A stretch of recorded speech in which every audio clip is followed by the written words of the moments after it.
Alfie was a stick guy. I remember him in that stick room, just always trying to get the perfect lie, shaving it, the curve, and and then there was me. I had no business being in No, there. but I should have just took anything.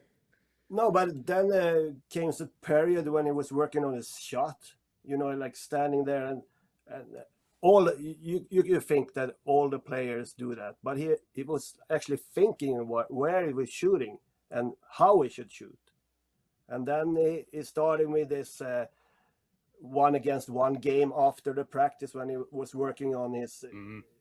It's not just for fun. I'm a believer that he was thinking that I need to work on this. This is going to help me in the game. It's not just a fun game. Ways like that. You know, a funny story about his work ethic too. I called him in the summer and we talked about, you know, strength and conditioning. And he said to me like this, because this is how Swedes are. Forsberg and Näslund and me too were like this. We said to the friends that we don't work. We take it easy. We don't work out. So, but I called Alfie and he said to me, no, I haven't started working out yet. And then later in the conversation, he said, I pulled my backside when I was running, but you said to me before that you didn't work out. So like he was like a hard-working guy, but we didn't talk about it, like stuff like that. He worked hard. He had the greatest hockey sense to read the game and feel the game and find a way on the ice what was best for him. Stuff like that. Was he a natural leader? Yes, showing on the ice. Absolutely showing on the ice. And then in this dressing room in Ottawa, he got the respect with him. And you have to do something with your personality to get that respect. You have to be a good guy and you have to read the situation and find a way in the dressing room too to get that. Was it awkward when Yash comes back? Once that Yorkie, when Yash came back and Alfie was already given the C, was it awkward in the room for a bit? You know what? I remember that.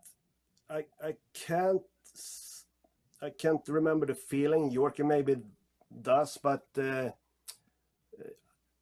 I was new and I have to concentrate on myself to just find my way. So I know I remember the bus and remember the talk and that everybody was saying that Alfie should have the C, you know. I remember stuff, but Yorkie, you probably know better than me about that. I was just going to say, I don't know if you probably remember, it was the first playoff. You came over in, do you remember the New Jersey series? Yes. Yeah. Do you remember, and this to me was Alfie's, what I call coming out party. And I was actually with Alfie last week and I asked him about it and he had a big smile on his face. We were the 8th seeded team. New Jersey was 1. They had Martin Brodeur. We beat them in the first round, and nobody thought it would be possible. And I remember Scott Niedermayer going head-to-head with Alfie. And Alfie played, it wasn't what he was doing, I'm going to say scoring. It was more physical. He was so physical on Niedermayer that series. I remember he ran him over with some big hits a couple times.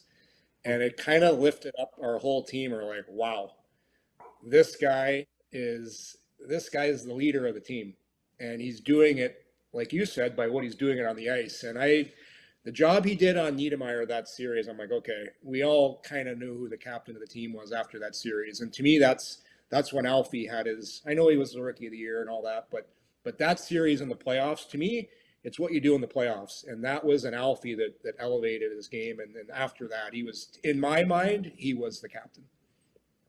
Yeah, and that was one of the things that he did see where he should need to do the work. And there was Niedermayer, and he showed the whole team that smartness.